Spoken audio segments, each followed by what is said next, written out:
Bem-vindos a uma aula de teologia dada por um aluno. Eu gostaria muito de falar nesse vídeo de hoje para todos vocês que me assistem sobre a Reforma Protestante. Gostaria de dar contexto sobre tudo o que estava acontecendo naquela época que fez com que Martinho Lutero conseguisse alavancar a sua reforma. Também quero falar sobre a reforma em si, os acontecimentos que foram gerados para que a reforma alcançasse a proporção que aconteceu naquela época e também sobre as derivações que vieram de forma sucessiva à reforma de Lutero. Então, para isso, seja bem-vindo a esse vídeo com uma introdução à reforma protestante. A Reforma Protestante começa no início do século XVI, mas precisamos voltar um pouco atrás para entender o que foram acontecendo durante os anos para que Martinho Lutero, de fato, viesse trazer a reforma e as suas 95 teses contra alguns acontecimentos da igreja. Sabemos que a igreja, ela tinha em suas mãos a posse de muita riqueza e ela também tinha muitas terras. Isso em toda a Europa, em todo o mundo antigo, começa a crescer de forma exponencial e a igreja se torna então a instituição mais rica de todo o mundo antigo. Isso deixava com que os reis e a nobreza que vivia debaixo dessa autoridade da igreja se revoltassem um pouco, mas fossem contidos porque sabiam que a igreja era a que dava a palavra final em quase todas as coisas. Então isso é algo que no futuro desse vídeo você vai entender que deu força para que Martinho Lutero conseguisse levantar as suas teses contra a Igreja Católica. Um dos motivos principais de tudo isso acontecer é que a igreja, ela começa, através da sua posse de poder, de aquisição financeira, ela começa a dominar outras terras e outros lugares e ela se torna então uma voz extremamente ativa dentro dos reinos. Isso atrapalha de certa forma o reinado daqueles que eram os reis daquela época e isso incomoda de fato essa galera que tem um poder aquisitivo maior. Então essa galera sempre viu o fato de serem ricos e terem dinheiro como uma problemática para dentro da igreja, pois a igreja cobrava muitos impostos e o valor era muito alto sobre as suas terras e tudo mais. Então nisso nós começamos a ver a igreja lutando por algo que já não era mais a simplicidade do evangelho no qual Cristo traz como vida para nós, mas sim começa a ditar formas nas quais as pessoas deveriam viver, vestir, a cultura do lugar, porque tudo isso vinha e provinha da igreja. A igreja era que ditava as regras de como as pessoas deveriam viver e isso de fato incomodava algumas pessoas naquela época. Por conta disso, nós temos uma virada de chave muito grande de forma triste para a igreja quando ela começa a vender cartas de indulgência. E o que é uma carta de indulgência? A carta de indulgência nada mais é do que uma carta cedida pela igreja através de um ganho monetário, de um ganho financeiro para uma pessoa, dizendo para aquela pessoa que ela estaria livre dos seus pecados. Basicamente, resumindo isso, a carta de indulgência é uma carta vendida pela salvação. Então você compra a sua salvação e isso começou a incomodar algumas pessoas da igreja, aqueles que viam que isso não condizia com o que as escrituras estavam dizendo. E aí conhecemos Martinho Lutero, um cara que vivia na Sacro-Germânica romana, um cara que vivia ali na Alemanha antiga e ele tinha como seu princípio de vida o segmento do que as escrituras diziam para nossa vida. Então ele levava como pauta da sua vida o que de fato as escrituras falavam para nós. Mas algo que incomodava ele era o fato de que as pessoas precisavam da igreja para ter acesso a Deus. De certa forma isso incomodava Martinho Lutero e também os atos que a igreja estava cometendo em sentido de ter todo o poder para si, ter todas as riquezas e não estar ajudando tanto aqueles que eram necessitados de fato, porque é uma coisa que as escrituras pedem para a igreja fazer e não o povo. E Martinho Lutero, com todos esses acontecimentos da igreja, começa a ficar indignado com isso e o que deixou ele mais indignado foi quando de fato chegaram nessa Alemanha antiga vendendo cartas de indulgência. Isso faz com que Martinho Lutero se irrita com a igreja e ele começa então a escrever suas 95 teses de reforma para a igreja. Martinho Lutero era um católico e ele era um católico firme, ele amava a igreja na qual vivia, mas ele não concordava com as coisas que estavam sendo ditas pela igreja para a sociedade. De certa forma, Martinho Lutero não compreendia porque a igreja usava ainda o latim como forma de entregar as suas missas e também a própria Bíblia, que ainda estava sendo usada na tradução do latim. Então Martinho Lutero,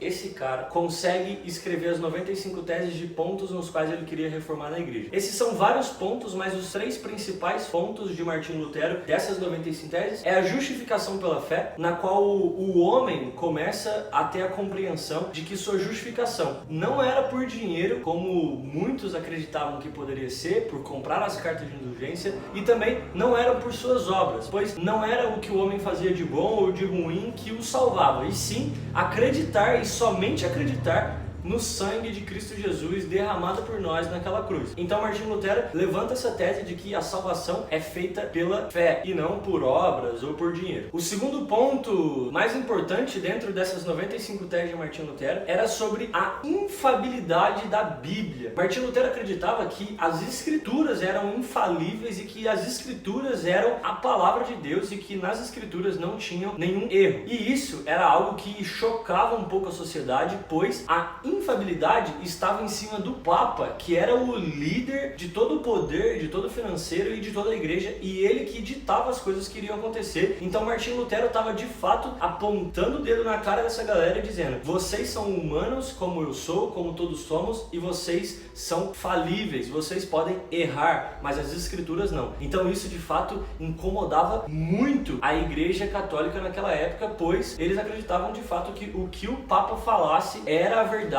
e ponto final, e isso nunca poderia estar errado. Então esse segundo ponto da reforma é extremamente importante e de fato incomodou um pouco a igreja católica de uma forma que vai levar a acontecimentos futuros que eu falo já já.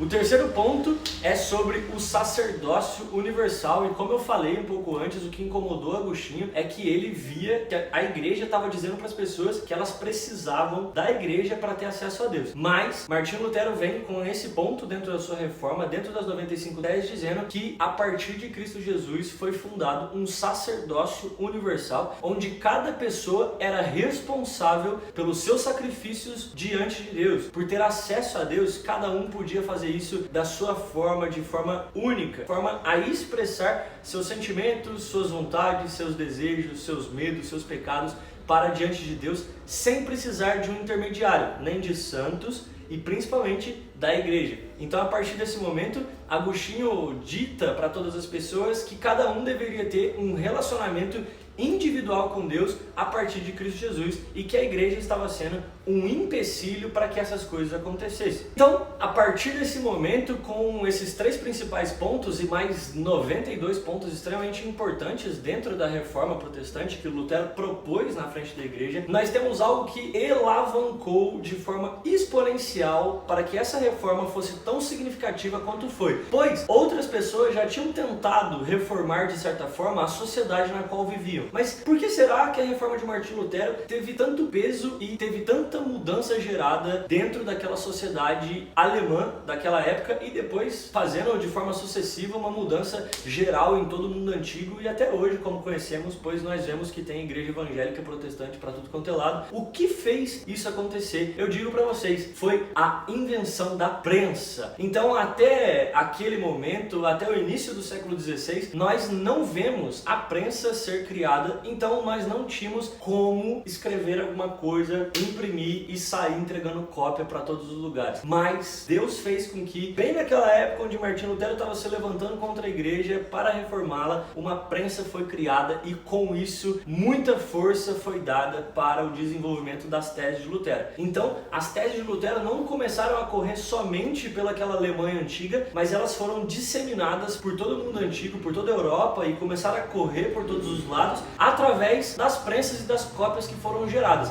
Junto com isso, Martinho Lutero teve muita força, porque ele tira a Bíblia, que era somente em latim, era uma Bíblia que era do alto escalão de nobreza, porque somente os ricos tinham acesso ao aprendizado do latim, pois não era a língua mais falada há muito tempo. Fazia quase 1000 anos que aquela língua já tinha deixado de ser a língua principal daquele lugar. Então o Martinho Lutero vê essa falha da igreja em ter somente missas em latim, somente a Bíblia em latim, e quem tinha acesso à Bíblia eram pessoas extremamente ricas, senão somente os sacerdotes da igreja. Então Martinho Lutero, através dessa excelente forma de entregar, né, as coisas publicadas para as pessoas, que eram imprimir novas teses e imprimir papéis, Martinho Lutero traduz a Bíblia de latim para alemão. Então ele faz com que a Bíblia se torne uma língua local. Isso deu muita força para que Martinho Lutero conseguisse ser bem aceito pela sociedade que vivia ao redor dele. E como uma das coisas que ele levantou nas 95 teses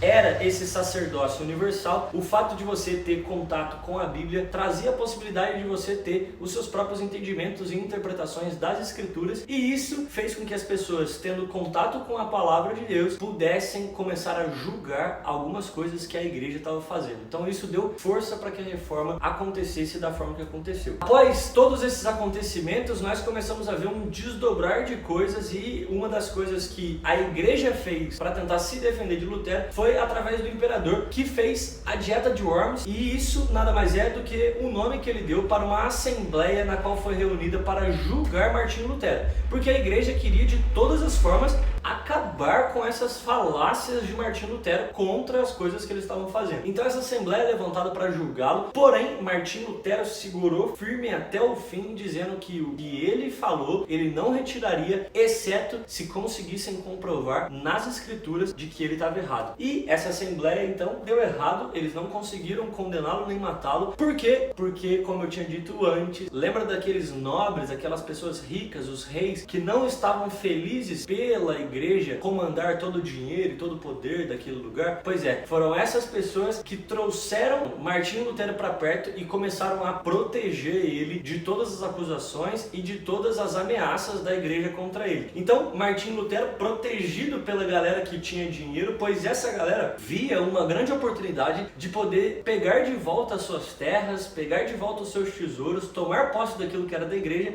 porque a igreja se via perdendo o poder absoluto que tinha sobre a cultura, sobre os locais e principalmente sobre os reis daquela época. Então Martinho Lutero, de forma protegida pela galera que tinha grana, começa então a desenvolver ainda mais as suas teorias e publicar ainda mais em todos os lugares as coisas que ele tinha na sua cabeça contra algumas coisas que a igreja estava fazendo. A partir disso, não somente uma reforma religiosa foi dada, mas também a tentativa de muitas pessoas de começar a reformar a sociedade. Então, até mesmo algo que estava sendo muito comum naquela época era a escravidão. Isso também foi pauta de discussões entre eles, de forma honesta e justa, eu acredito, mas não teve tanta força quanto a reforma religiosa daquele lugar. Outras coisas começam a surgir, como o fato de, na mesma época, eles terem descoberto as Américas, e o mundo entende que tudo que eles viviam é muito menor do que a realidade que poderia ser alcançada. Isso de fato mexe com a cabeça do povo naquela época, porque entendem que a realidade na qual eles vivem é somente um pedaço de tudo aquilo que estava disponível para ser vivido. Isso gera muito caos e faz com que a reforma de Lutero de fato tenha força em tirar poder da igreja. Porém, a igreja, tentando se defender de todas essas acusações e principalmente de todas essas pessoas que estavam agora tentando tomar suas terras e tal, entra numa sequência de guerras sangrentas para proteger o seu território, proteger o seu dinheiro e principalmente proteger o seu poder e status de igreja absoluta. Isso faz com que seja gerada uma guerra por torno de 20 anos. Foi uma guerra pesada na qual muitas pessoas morreram, tanto para defender a igreja quanto contra a igreja. Então nós entendemos que depois de toda essa força que a reforma de Lutero ganha, algumas outras reformas começam a ser geradas, outras pessoas começam a surgir, e numa época muito próxima a essa reforma surge João Calvino. Ele é um dos caras que também levanta uma doutrina muito forte, muito pesada, usando e tendo base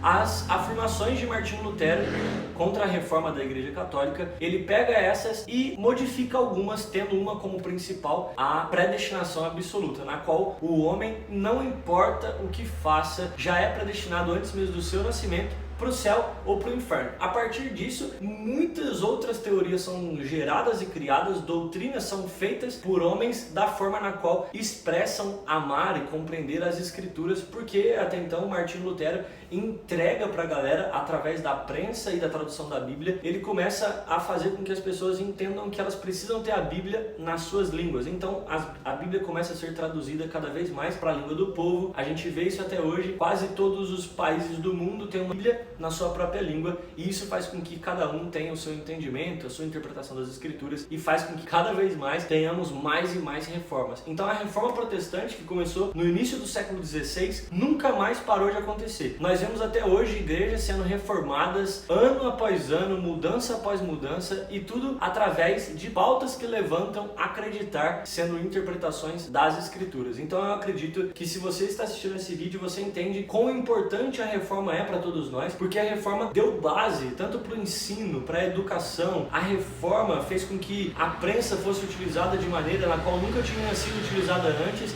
e entenda que a reforma fez com que o peso da religião fosse alterado na balança, porque tudo isso estava sob o poder de uma somente autoridade, e começa então a se dividir para todas as pessoas, tendo como base o princípio de que as Escrituras manda na igreja e não a igreja manda nas Escrituras. Eu acredito que esse vídeo tenha resumido tudo o que eu poderia dizer sobre a reforma protestante, sobre os acontecimentos pós-reforma. Acredito que a reforma é de fato extremamente importante para todos nós estudar e conhecer os acontecimentos que levaram à reforma. A reforma e os acontecimentos posteriores à reforma é extremamente importante para todos aqueles que estudam teologia, e para quem não estuda teologia, mas é um cristão e segue as doutrinas de Cristo Jesus. Eu acredito que de fato seja extremamente crucial para que você tenha um conhecimento mínimo sobre tudo isso, para entender de onde você veio, por que você está onde você está e como surgiram as doutrinas nas quais você segue e acredita hoje. Eu fico por aqui com mais esse vídeo, agradeço a todos os professores, tchau, valeu!